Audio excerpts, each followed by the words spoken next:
အားလုံးပဲမင်္ဂလာပါကျွန်တော်ကတော့ iPad မှာ2026ဩဂတ်လ12ရက်နေ့ဗုဒ္ဓဟူးနေ့အတွက်ကမ္ဘာရွှေရောက်လို့ဖို့ဤပညာပိုင်းရရောသတင်းပိုင်းချက်လေးရပါခံမှန်းသုံးသပ်ပြပေးသွားမှာဖြစ်တယ်ပထမဆုံးအနေနဲ့ကမ္ဘာရွှေကိုကျွန်တော်ဤပညာအရာခံမှန်းသုံးသပ်ပြပေးသွားမှာဖြစ်တယ်ဤပညာအရာကမ္ဘာရွှေကိုခံမှန်းသုံးသပ်တဲ့အခါ A4 time frame နဲ့ခံမှန်းသုံးသပ်ပြပေးသွားမှာဖြစ်တယ် A4 time frame ဆိုတာဘယ်လိုမျိုးလဲဆိုလို့ရှိရင်ကျွန်တော်ပြောနေကြတိုင်းပဲဒီကန်တဲ့တုံးတွေအချာချင်းတွေဟာ4နာရီကြာမှာဖြစ်ပါတယ်ခင်ဗျာ4နာရီကြာတာဖြစ်တဲ့အတွက်ကျွန်တော် time frame ကို A4 time frame လို့ကျွန်တော်တို့ပြောရခြင်းဖြစ်တယ်အကယ်လို့ H1 time frame နဲ့တာရှိတယ်ဆိုရင်တော့ဒီကန်တဲ့တုံးရဲ့ကြာချင်းတွေဟာကျွန်တော်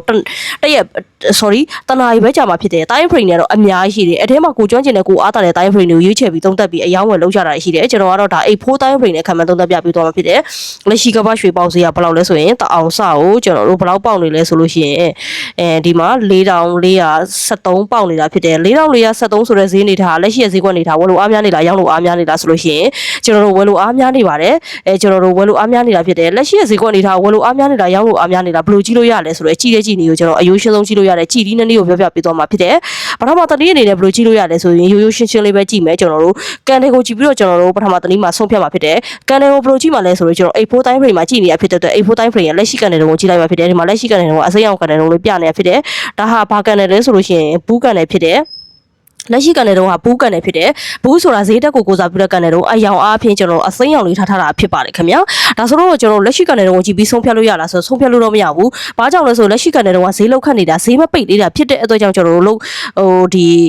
ီကြည့်ပြီးတော့ဆုံးဖြတ်လို့မရတာဖြစ်တယ်ဒါဆိုဘယ်လိုကြည့်လို့ရမလဲဆိုလို့ရှိရင်လက်ရှိကန်တဲ့တော့ဒီလက်ရှိကန်ရတဲ့တော့ကက်ရက်မှာဈေးပိတ်သွားတဲ့ကန်တဲ့တော့နဲ့တော့ကြည့်ရမှာဖြစ်တယ်ဒါဆိုကက်ရက်မှာဈေးပိတ်သွားတဲ့ကန်တဲ့တော့ဒီမှာအနီရောင်ကန်တဲ့တော့လေးတုံးရယ်ဒီမှာအစိမ်းရောင်လေးကန်တဲ့တော့လေးတုံးရယ်ဒါဟာကက်ရက်မှာပြီးသွားတဲ့ဈေးပိတ်သွားတဲ့ကန်တဲ့တော့နဲ့တော့ဖြစ်တယ်ဒါဆိုတော့အနီရောင်ကကျွန်တော်ဈေးကြောက်ကိုစားပြီးတော့ကန်နေတော့ဘဲကန်နေနဲ့ပိတ်တာဖြစ်တယ်အစိမ်းရောင်ကကျွန်တော်ဈေးတက်ကိုစားပြီးတော့ကန်နေတော့ဘူးကန်နေနဲ့ပိတ်တာဖြစ်တယ်ဒါဆိုတော့ကျွန်တော်လက်ရှိကန်နေတော့ကက်ရက်မှာဈေးပိတ်သွားတဲ့ကန်နေတော့တော့ကွန်ဘဲလို့ပြီးရှင်ပြီးတော့ကြည့်ရတော့မှာဖြစ်တယ်ဒါဆိုတော့ဒီမှာအနီတုံးနဲ့အစိမ်းတုံးကိုရှင်ပြီးတော့ကြည့်လိုက်တဲ့အခါမှာအနီက body သေးသေးလေးနဲ့ပိတ်ပြီးအပေါ် shadow ကိုထုတ်ပြီးအောက် shadow ကိုထုတ်ပြီးတော့ဈေးပိတ်သွားတာတွေ့ရတယ်ဒီအစိမ်းရောင်ကန်နေတော့ကကျတော့ body ကြီးနဲ့အောက် shadow သေးသေးလေးကိုပဲထုတ်ထားတာတွေ့ရဖြစ်တယ်ဒါဆိုတော့ဒီကန်နေတော့တော့ကိုရှင်ကြည့်လိုက်တဲ့အခါမှာအနီရောင်တုံးနဲ့အစိမ်းရောင်တုံးကိုရှင်ကြည့်လိုက်တဲ့အခါမှာအစိမ်းရောင် body ကကြီးနေတာဖြစ်တယ်ဒါဆိုတော့ဈေးကွက်ထဲမှာဒါဝယ်လို့အားများနေတယ်လို့ဒါကန်တွေကိုကြည့်ပြီးတော့ကျွန်တော်အယိုးရှင်းဆုံးဆုံးဖြတ်လို့ရမှာဖြစ်တယ်ဒါဟာကန်တွေကိုကြည့်ပြီးတော့လက်ရှိဈေးကွက်နေတာဝယ်လို့အားများနေတာရောင်းလို့အားများနေတာဘယ်လိုကြည့်လို့ရလဲဆိုတော့ကြည့်လေးကိုကျွန်တော်ပြပြပေးတော့တာဖြစ်တယ်ဒါပထမတနည်းဖြစ်တယ်နောက်ထပ်တနည်းကဘယ်လိုကြည့်လို့ရလဲဆိုတော့ကျွန်တော်တို့ဒီနေ့ဟာဗုဒ္ဓဟူးနေ့ဖြစ်တယ်ဗုဒ္ဓဟူးနေ့မှာမနက်ပိုင်းကမ္ဘာရွှေဈေးစဖွင့်ခဲ့တာတအောင်စကို4381မှာဈေးစဖွင့်ခဲ့တာဖြစ်ပါတယ်ခင်ဗျာ4381မှာဈေးစဖွင့်ခဲ့ပြီးတော့လက်ရှိချိန်ထိအမြင့်ဆုံးတက်ကြွပြီးတဲ့ကမ္ဘာရွှေဈေးဟာ4424ထိဈေးတက်ခဲ့ပြီးပါပြီလက်ရှိချိန်ထိအနှိမ့်ဆုံးကျခဲ့ပြီးတဲ့ဈေးဟာ4362ထိဈေးကျခဲ့ပြီးပါပြီဆိုတော့လက်ရှိချိန်ထိအမြင့်ဆုံးတက်ခဲ့ပြီးတဲ့ဈေးကို West System လို့ကျွန်တော်တို့တရက်တာအနေနဲ့ယူလို့ရတယ်ဗုဒ္ဓဟူးနေ့နဲ့လက်ရှိချိန်ဒီအနေဆုံးကြခဲ့ပြီးတဲ့ဈေးကို support လို့ယူလို့ရတယ်ဒါဟာတရက်တာအနေနဲ့ resistance support တွေဘယ်လိုဆွဲလို့ရမလဲဆိုတော့မေးထားတဲ့မိတ်ဆွေတွေအတွက်ကို resistance support တွေကိုအလွယ်ကူဆုံးအယိုးရှင်းဆုံးဆွဲတဲ့ဆွဲနည်းကိုကျွန်တော်ပြပြပေးသွားတာဖြစ်တယ်ဒါဟာလက်ရှိချိန်ဒီအမြင့်ဆုံးတက်ခဲ့ပြီးတဲ့ဈေး resistance လို့ယူလို့ရတယ်လက်ရှိချိန်ဒီအနေဆုံးကြခဲ့ပြီးတဲ့ဈေးကို support လို့ယူလို့ရတယ်ဒါဟာ resistance support တွေကိုအလွယ်ကူဆုံးအယိုးရှင်းဆုံးယူတဲ့ယူနည်းဖြစ်ပါတယ်ခင်ဗျာဒါဆိုတော့လက်ရှိဈေးကွက်နေထားဝယ်လို့အားများနေလားရောင်းလို့အားများနေတာဘယ်လိုကြည့်လို့ရလဲဆိုတော့ကြည့်နီးဒုတိယတနည်းကိုဘယ်လိုကြည့်လို့ရလဲဆိုရင်မနက်ပိုင်းကမ္ဘာရွှေစဖွင့်ခဲ့တာတအောင်ဆောက်4381မှာဈေးစဖွင့်ခဲ့တာဖြစ်တယ်လက်ရှိကမ္ဘာရွှေပေါက်ဈေးက4473ဖြစ်နေတာဖြစ်တယ်ဒါဆိုတော့မနက်ပိုင်းဈေးစဖွင့်ခဲ့တဲ့ဈေးရဲ့အပေါ်မှာလက်ရှိဈေးကတော်တော်လေးကိုဟပြီးတော့ရှိနေတာဖြစ်တယ်ဒါဆိုတော့လက်ရှိဈေးကွက်အနေထားဟာဝယ်လို့အားများနေတယ်ဆိုတာဒါကြည့်ပြီးတော့သိလို့ရပါတယ်ဒုတိယတနည်းမှာဘယ်လိုကြည့်လိုက်တယ်လဲဆိုရင်မနက်ပိုင်းဈေးစဖွင့်ခဲ့တဲ့ဈေးရဲ့လက်ရှိဈေးရဲ့ကိုရှင်ပြီးတော့ကွန်ဘဲလုပ်ပြီးတော့ကြည့်လိုက်တာဖြစ်ပါတယ်ခင်ဗျာပထမတနည်းမှာတော့ကန်တွေကိုကြည့်တာဖြစ်တယ်ကန်တွေကိုဘယ်လိုကြည့်လိုက်တယ်လဲဆိုရင်လက်ရှိကန်တွေတုံးကကက်ရက်မှာဈေးပိတ်သွားတယ်ဈေးပြီးသွားတယ်ကန်တွေတုံးနဲ့သုံးကိုကွန်ဘဲလုပ်ပြီးရှင်ပြီးတော့ကြည့်တာဖြစ်တယ်ဒါဟာကြည့်နီးအယိုးရှင်းဆုံးကြည့်တဲ့ကြည့်နီးနှစ်နည်းကိုပြောပြပေးသွားတာဖြစ်တယ် resistance support တွေကိုဘယ်လိုဆွဲလို့ရလဲဆိုတော့အဆွဲလွယ်ကူဆုံးရိုးရှင်းဆုံးဆွဲတဲ့ဆွဲနည်းကိုကျွန်တော်ပြောပြပေးသွားတာဖြစ်တယ်ဒါဟာကမ္ဘာရွှေထွက်နေတဲ့မိတ်ဆွေတွေအတွက်ကိုအကျိုးရှိမှလို့မျှော်လင့်နေဒီဟာလေးတွေသိထားတယ်ဆိုလို့ရှိရင်ပို့အဆင်ပြေပါတယ်ခင်ဗျာနောက်ထပ်အကျိုးရှိမှတွေကိုဆက်ပြီးပြောပေးသွားမှာဖြစ်တယ်ကမ္ဘာရွှေထွက်နေတဲ့မိတ်ဆွေတွေအတွက်ကိုဘာတွေလဲဆိုလို့ရှိရင်ကျွန်တော်တို့တရက်တာဒီဗုဒ္ဓဟူးနေ့နေနဲ့သတိထားမယ့်ဈေးတန်းတွေဝယ်တင်ရောင်းတင်တဲ့ဈေးတန်းတွေကိုခါလေးပြောပေးမှာဖြစ်တဲ့အတွက်ဆက်လက်ကြည့်သွားပေးဖို့လိုအပ်ပါတယ်ခင်ဗျာသတိထားမယ့်ဈေးတန်းတွေဝယ်တင်ရောင်းတင်တဲ့ဈေးတန်းတွေကဘာကြောင့်သိထားရမှာလဲဆိုလို့ရှိရင်ဒါကမ္ဘာရွှေထွက်နေတဲ့မိတ်ဆွေတွေဆိုတော့ဒါသိထားရမယ့်အချက်တွေဖြစ်တယ်ဘာကြောင့်လဲဆိုလို့ရှိရင်ရောင်းမဝယ်မှာမဖြစ်အောင်ကိုကကာကွယ်ရမှာဖြစ်တယ်ရှုံးရှုံးမှုရခိုင်တော့နဲစေအောင်လို့ဒါတွေကိုသိထားမှဖြစ်တယ် ဘာကြောင့်လဲဆိုလို့ရှိရင်ထွိတ်နေတဲ့သူတယောက်ဟာကမ္ဘာရွှေထွိတ်နေတဲ့သူတယောက်ဟာကမ္ဘာရွှေရလာရဘာလာရလဲပြီးတော့ဝယ်လို့အားများနေတာရောင်းလို့အားများနေတာလက်ရှိစီကွက်နေထားကိုတိထားရမယ်နောက်တစ်ခုကဒါတိထားမယ်စီကနေလည်းတိထားရမယ်ဒါလေးတွေကိုဒါတိချာချာလေးတိထားတယ်ဆိုလို့ရှိရင်ရောင်းမဝယ်မှာတရက်တာရရောင်းမဝယ်မှာမဖြစ်အောင်ကောက်ွယ်လို့ရနိုင်မှာဖြစ်ပါတယ်ခင်ဗျာဒါကြောင့်လေကျွန်တော်ကကမ္ဘာရွှေထွိတ်နေတဲ့မိတ်ဆွေတွေအတွက်ကိုရည်ရွယ်ပြီးတော့ဒီဗီဒီယို analysis တွေကိုကျွန်တော်မပြတ်မကွက်နဲ့ကျွန်တော်တင်ပြပြီးအကြံပေးလေးရှိတာဖြစ်ပါတယ်ဒါကြောင့်မိတ်ဆွေတို့မရှင်းမှုဆိုကျွန်တော်မေးလို့ရတယ်ဒါမိတ်ဆွေတို့အတွက်ကိုကျွန်တော်ကမ္ဘာရွှေထွိတ်နေတဲ့မိတ်ဆွေတွေအတွက်ကိုရည်ရွယ်ပြီးတော့ကျွန်တော် analysis ဗီဒီယိုလေးလုပ်ပေးရခြင်းဖြစ်ပါတယ်ဒါမိတ်ဆွေတို့အပေါ်ထားတဲ့ကျွန်တော်ရဲ့စေတနာဖြစ်တယ်ဒါဆိုတော့ကျွန်တော်ဆက်လက်ပြီးပြောမယ့်ဟာတွေမပြောခင်ကျွန်တော်ရဲ့စားဖိတ်ကြောင်းလေးကိုခဏပြောခွင့်ပြုပါစားဖိတ်ကဘယ်လိုမျိုးတွေကျွန်တော်ရှိမှရနိုင်တယ်လဲဆိုလို့ရှိရင်မိတ်ဆွေက trading account ဖွင့်ခြင်းနဲ့စိတ်ချယုံကြည်ရတဲ့ broker တွေနဲ့ချိတ်ဆက်ပြီးတော့ trading account ကလည်းဖွင့်ခြင်းနဲ့ဆိုလို့ရှိရင်ကျွန်တော်ရှိမှလာရောက်ပြီးဖွင့်လို့ရတယ်ကျွန်တော်ကစိတ်ချယုံကြည်ရတဲ့ broker တွေနဲ့လက်သွဲလောက်ကင်ပြီးတော့ trading account ဖွင့်ပေးတဲ့စားဖိတ်ကိုပေးနေတာဖြစ်တယ်ဒါကြောင့်ကျွန်တော်အသေးစိတ်ကိုသိချင်တော့ Telegram နဲ့ Viber မှာလာရောက်ပြီးတော့ဆက်သွယ်နိုင်ပါတယ်ခင်ဗျာဘယ်လောက်ကနေစပြီးတော့ဖွင့်လို့ရလဲဆိုလို့ရှိရင်$50နဲ့စဖွင့်လို့ရတယ်$30ကနေလည်းစပြီးတော့ဖွင့်လို့ရမှာဖြစ်ပါတယ်ခင်ဗျာဒါကကျွန်တော်ရှိမှာဖွင့်လို့ရတဲ့အမောင့်ကိုဘယ်လောက်ကနေဖွင့်လို့ရလဲဆိုတော့မေးထားတဲ့မိတ်ဆွေတွေတက်ကိုတစ်ခါလေးပြောပြတော့ဖြစ်တယ်နောက်ထပ်တစ်ခုကတော့အရေးကြီးတဲ့ဟာတော့ကျွန်တော်ရှိမှာ trading account ဖွင့်ထားပြီးတော့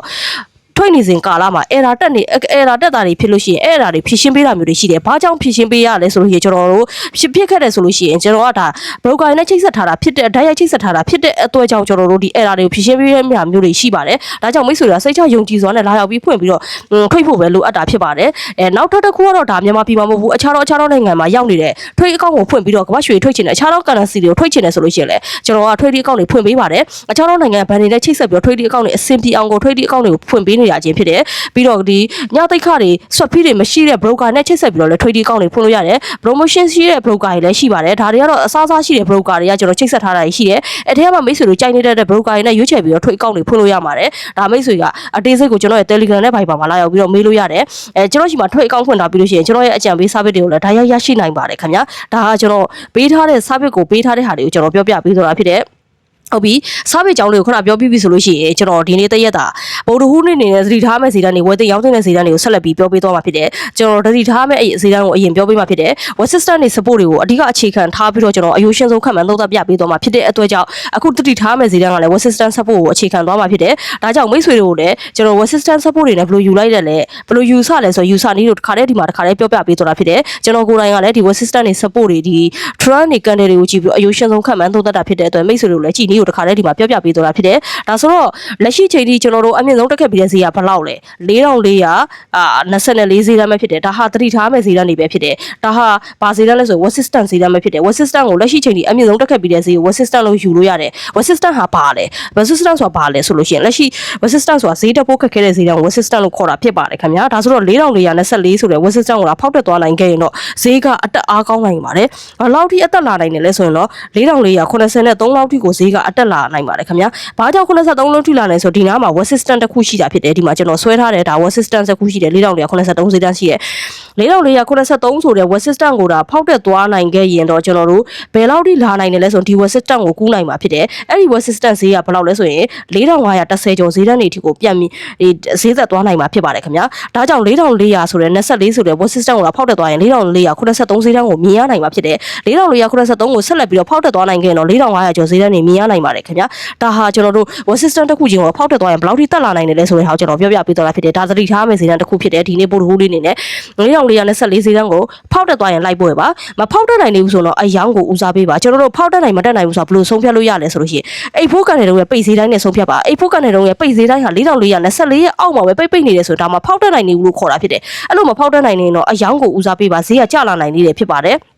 ်အကယ်လို့ဒါအိဖို့ကနေတော့ပိတ်ဈေးက4424ရဲ့အပေါ်မှာပိတ်နေတယ်ဆိုလို့ရှိရင်ပိတ်သွားခဲ့တယ်ဆိုလို့ရှိရင်ဒါဖောက်တက်တယ်လို့ခေါ်တာဖြစ်တယ်အဲ့လိုဖောက်တက်ရင်တော့အဝယ်ကိုဦးစားပေးပါခင်ဗျာ4483လေးကိုမကြခင်ဒီမြင်ရနိုင်မှာဖြစ်တယ်ဖောက်တက်ပြီးလို့ရှိရင်ဒါဆိုတော့4483ကဆက်လက်ဖောက်တက်သွားနိုင်ခဲ့တော့နောက်ထပ် web system တစ်ခုဖြစ်တဲ့4510ကျော်ထိကိုဈေးကအတက်အားကောင်းနိုင်ပါတယ်ခင်ဗျာဒါကကျွန်တော်တို့ web system တွေဖောက်တက်ရင်ဘယ်လောက်ထိလာနိုင်လဲ web system ကိုဖောက်တက်မတက်ကိုဘယ်လိုမျိုး confirm လုပ်လို့ရလဲဆိုတဲ့ဟာတခါတည်းဒီမှာပြောပြပေးသွားတာဖြစ်တယ်ဒါတတိထားမယ့်ဈေးတန်းတစ်ခု web system ဈေးတန်းတစ်ခုဖြစ်တယ်နောက်ထပ်တတိထားမယ့်ဈေး တကူတော့ support ဈေးတန်းပဲဖြစ်ပါတယ်ခင်ဗျာ support ဆိုတာဗာလဲဈေးချဖို့ခက်ခဲတဲ့ဈေးတန်းကို support လို့ခေါ်တာဖြစ်တယ်ဒါဆိုတော့ support ဘယ်လိုယူလို့ရလဲဆိုရင်လက်ရှိချိန်ထိအနှိမ့်ဆုံးချခဲ့ပြီးတဲ့ဈေးကို support လို့ယူလို့ရတယ်လက်ရှိချိန်ထိအနှိမ့်ဆုံးချခဲ့ပြီးတဲ့ဈေးဟာ4360ဈေးတန်းပဲဖြစ်တယ်ဒါဟာ support ဈေးတန်းပဲဖြစ်တယ်4360ဈေးတန်းဟာချဖို့ခက်ခဲနေတာဖြစ်တယ်အကယ်လို့4360ဆိုတဲ့ support ဈေးတန်းကိုဒါဖောက်ချနိုင်ခဲ့ပြီဆိုတော့ဈေးကအကျအားကောင်းနိုင်တယ်ဘယ်လောက်ထိကျလာနိုင်မလဲဆိုရင်တော့4330လောက်ထိလာနိုင်တယ်4330ကိုဒါဆက်လက်ဖောက်ချသွားနိုင်ခဲ့ရင်တော့ကျွန်တော်တို့ဘယ်လောက်ထိလာနိုင်တယ်လဲဆိုရင်တော့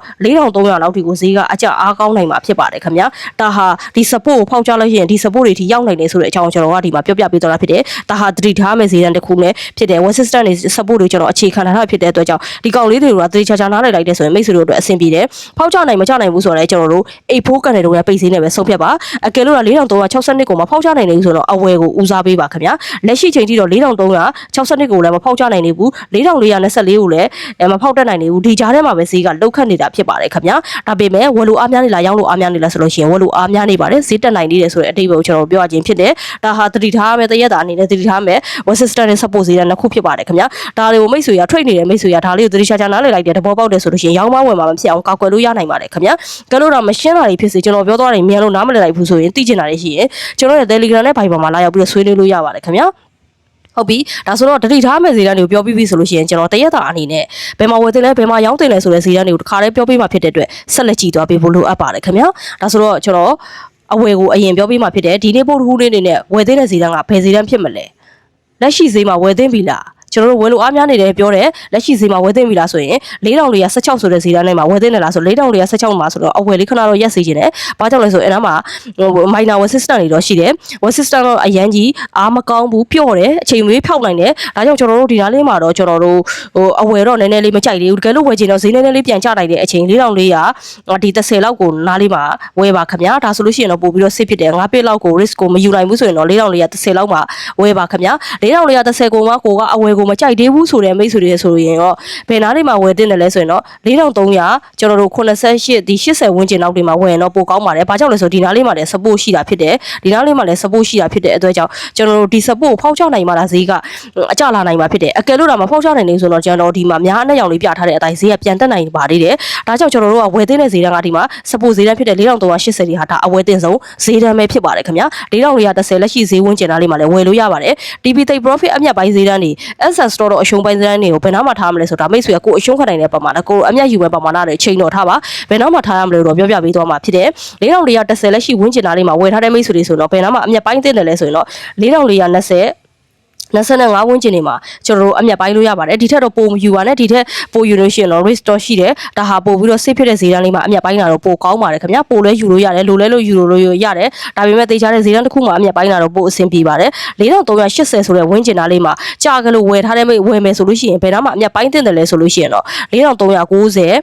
4400ဈေးတန်းတွေလောက်ထိကိုကျွန်တော်တို့အမြတ်ယူလို့ရမှာဖြစ်ပါတယ်ခင်ဗျာဒါဟာကျွန်တော်တို့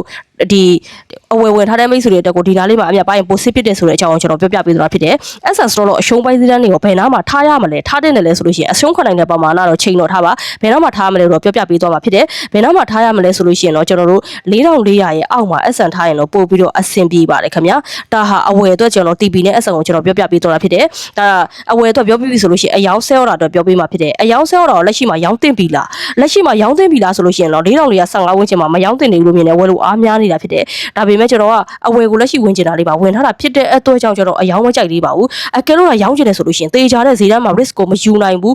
ဒီကျွန်တော်တို့အနေကင်းနဲ့ရောင်းကျင်တယ်ဆိုရင်တော့တေချာတဲ့ဈေးတစ်ခုမှာရောင်းကျင်တယ်ဆိုလို့ရှိရင်တော့ကျွန်တော်တို့ဒီ resistance တွေမှာရောင်းပါဒီ resistance တွေမှာရောင်းပါဒါဟာ resistance တွေမှာရောင်းပါဒီ resistance တွေကိုရောက်ပြီဆိုလို့ရှိရင်ဈေးကအတက်ခဏရက်ပြီးတော့အကျတွေပြန်လာနိုင်ပါတယ်ဘာကြောင့်လဲဆို resistance ဆိုတဲ့အမျိုးကပြောထားတဲ့အတိုင်းပဲဈေးတက်ဖို့ခက်ခဲတဲ့ဈေးတန်းကို resistance လို့ခေါ်တာဖြစ်တယ်ဒါကြောင့်ဈေးက resistance နားကိုဒီနားလေးကိုရောက်ပြီဆိုရင်အတက်ခဏရက်ပြီးတော့ဒီလိုမျိုးတွေပြန်ကျတာမျိုးတွေဖြစ်လာနိုင်တယ်ဒါကြောင့်ကျွန်တော်တို့ကအဲ့ဒီ resistance နားလေးမှာဖမ်းပြီးတော့ရောင်းရမှာဖြစ်ပါတယ်ဒါဆိုတော့ဒီ resistance ဈေးတွေကဘယ်လောက်လဲဆိုလို့ရှိရင်4483ဈေးတန်းပဲဖြစ်တယ်ဒါဆိုတော့4480ဈေးတန်းတွေမှာကျွန်တော်တို့ဒီနားလေးမှာဖမ်းပြီးတော့ရောင်းလို့ရပါတယ်ခင်ဗျာ80ဝန်းကျင်တွေမှာရောင်းပါခင်ဗျာအကယ်လို့ဒါကျွန်တော်တို့ဆက်ပြီးတော့တက်သွားခဲ့တယ်ဆိုရင်တော့4510လောက်ဒီမှာကျွန်တော်တို့ရောင်းမှာဘာကြောင့်လဲဆိုဒီနားလေးမှာလည်း resistance တစ်ခုရှိတယ်ဒါဆိုတော့ရောင်းတင်းတဲ့ဈေးတန်းတစ်ခုကိုကျွန်တော်ဒီဘုံရူးလေးနေနဲ့ပြောပြပေးသွားတာဖြစ်တယ်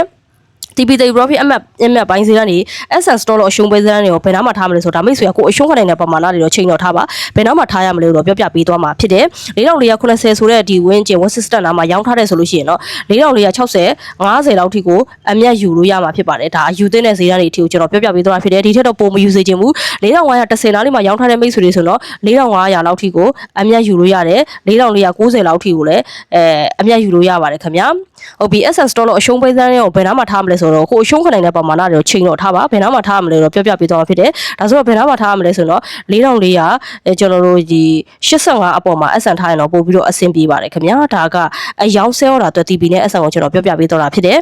ဒါကျွန်တော်တူတော်မြင်သုံးသပ်ထားတဲ့နိပညာရသုံးသပ်ချက်ဖြစ်တယ်နိပညာရသုံးသပ်ချက်ဖြစ်တာကြောင့်100ရာခိုင်နှုန်းမှန်ကန်မှုတော့မရှိပါဘူးဒါကြောင့်မိတ်ဆွေရဲ့ထွေးကောင်းတဲ့ loss site တွေပေါ်မှာမူတည်ပြီးတော့စနစ်တကျနဲ့အယောင်ဝယ်လို့ဖို့တော့အကြံပြုပါတယ်ခင်ဗျာနောက်ထပ်သတိထားပါတော့ဒီနေ့ဟာကျွန်တော်တို့ဈေးကွက်လောက်ခတ်ကြမ်းမဲ့ US သတင်းတွေထွက်ဖို့ရှိပါတယ်ဒါကြောင့်ဘာသတင်းတွေထွက်ဖို့ရှိလဲဆိုတော့ကျွန်တော်သတင်းပိုင်းချက်လက်ရကိုပြပြီးသွားအောင်မှာဖြစ်တယ်ဆက်လက်ကြည့်သွားပေးဖို့လိုအပ်ပါတယ်ခင်ဗျာဒါဆိုတော့ကျွန်တော်သတင်းပိုင်းချက်လက်ရကိုတစ်ချက်သွားကြည့်လိုက်ရအောင်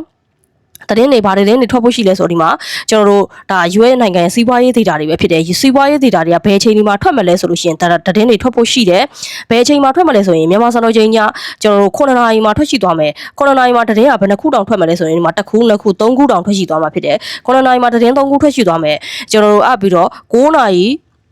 ဟုတ်တယ်17ခွဲမှာထွက်မှာဖြစ်တယ်ဒါကတော့9နာရီမှာထွက်မဲ့တဲ့တင်ကတော့ US wine ဖြစ်တယ်ဒါဆိုတော့နောက်ထပ်ကပတ်ရွှေနဲ့ပတ်သက်ပြီးတော့တဲ့တင်ကတော့17ခွဲမှာ17ခွဲမှာတော့တစ်ခုထွက်ရှိသွားအောင်မှာဖြစ်တယ်17နာရီခွဲမှာတစ်ခုကတော့ဒါကလည်းအလောက်ခက်ကြမ်းမဲ့တဲ့မျိုးစားထဲမှာပါတယ်ဒါဆိုတော့ကျွန်တော်တို့ည9နာရီမှာထွက်မယ်မြန်မာစံတော်ချိန်ည9နာရီမှာထွက်မယ်သတင်းမျိုးစားတွေကအလောက်ခက်ကြမ်းတဲ့ဘာသတင်းတွေလဲဆို CPI data တွေပဲဖြစ်တယ်ဒီ CPI data ဆိုတဲ့အမျိုးစားတွေကကျွန်တော်တို့အလောက်ခက်ကြမ်းတဲ့သတင်းအမျိုးစားပဲဖြစ်တယ်ဒါကပတ်ရွှေထွက်နေတဲ့မိတ်ဆွေတွေဆိုရင်တော့အတိဆုံးပါဘာကြောင့်လဲဆို CPI data တွေ PPI data တွေဆိုမျိုးတွေထွက်ခဲ့ပြီဆိုလို့ရှိရင်ဒါကကပတ်ရွှေကအလောက်ခက်ကြမ်းတဲ့အမျိုးသတင်းပဲဖြစ်တယ်ဘာလို့အလောက်ခက်တယ်လဲဆိုလို့ရှိရင်ဈေးကတဝေးထဲသွားတာမဟုတ်ဘဲနဲ့အပေါ်အောက်တွေကိုအရန်လောက်ခက်သွားတာဖြစ်တယ်အပေါ်အောက်ကိုလောက်ခက်တာတော့ပင့်နေနေလေးမဟုတ်ဘူးအရန်အသက်ကျသွားပြီးဆွတ်တင်ဆွဲချမျိုးတွေမြန်တဲ့သတင်းအမျိုးစားဖြစ်တယ်ဒါကြောင့်ကျွန်တော်တို့သတင်းထွက်ခံပြီးကျွန်တော်တို့နိုင်ဝက်အလိုတွေသတင်းထွက်ပြီးနိုင်ဝက်အလိုတွေမှာအယောင်းဝယ်မလုပ်ဖ ೇನೆ စောင့်ကြည့်တာပိုကောင်းပြပါတယ်ဒါဆိုလို့ရှိရင်တော့စစ်ဖြစ်တယ်အကယ်လို့ဒါကိုကစိတ်ကိုမထိနိုင်ပဲနဲ့သတင်းထွက်ခံတွေဝင်လာမျိုးတွေသတင်းထွက်ပြီးခြင်းတွေတော့ဝင်လာမျိုးတွေဆိုလို့ရှိရင်ကျွန်တော်တို့ဈေးကွက်လာရအောင်မန်းဖို့ခဲရင်းနဲ့တကယ်လို့ဒါကိုက risk ကိုယူနိုင်နေဆိုရင်တော့ဈေးထွက်ခြင်းတွေဝင်လို့ရတယ်ဒါပေမဲ့မယူနိုင်ဘူးအကောက်ကလည်းမခံနိုင်ဘူးဆိုရင်တော့စောင့်ကြည့်တင်တာအကောင်းဆုံးဖြစ်ပါတယ်ခင်ဗျာနိုင်ဝက်လောက်ထိစောင့်ကြည့်စေချင်ပါတယ်ဒါဟာကျွန်တော်တို့ညပိုင်းမှာထွက်မဲ့ CPI data တွေပဲဖြစ်တယ်အလောက်ခက်ကြမ်းမဲ့သတင်းမျိုးစားတွေပဲဖြစ်တယ်ဒါကျွန်တော်သတင်း result တွေကိုတော့ကျွန်တော်ရဲ့ Telegram free channel မှာတင်ပေးသွားမှာဖြစ်တယ်အကယ်လို့ဒါမိတ်ဆွေကမ join ရသေးဘူးဆိုရင် Telegram free channel ကိုမ join ရသေးဘူးဆိုရင်ကျွန်တော် YouTube channel ရဲ့ comment အောက်မှာ link ချပေးထားပါတယ်အဲ link ကနေဝင် join လို့ရတယ် join မရအောင်ဆိုကျွန်တော်ရဲ့ Viber နေလာရောက်ပြီးတော့မေးလို့ရပါတယ်ခင်ဗျာဒါဟာသတင်းပိုင်းချက်လေးရအောင်ပြပြီးသွားတာဖြစ်တယ်အကယ်လို့ဒါမိတ်ဆွေကသတင်းပိုင်းချက်လေးရတွေမရှင်းလိုက်ဘူးရှေ့ပိုင်းမှာပြောသွားတဲ့နည်းပညာအရာသုံးသက်ချက်တွေလည်းမရှင်းဘူးကျွန်တော်တို့ဒါ broker အကြောင်းတွေကိုလည်းအသေးစိတ်သိချင်တယ်ဆိုလို့ရှိရင်တော့ကျွန်တော်ရဲ့ Telegram နဲ့ Viber မှာလာရောက်ဆက်သွယ်ဆွေးနွေးနိုင်ပါတယ်ခင်ဗျာဗီဒီယိုလေးကိုလည်းဆုံးထိကြည့်ပြီးတဲ့မိတ်ဆွေများအားလုံးလည်းကျေးဇူးအများကြီးတင်ရှိပါတယ်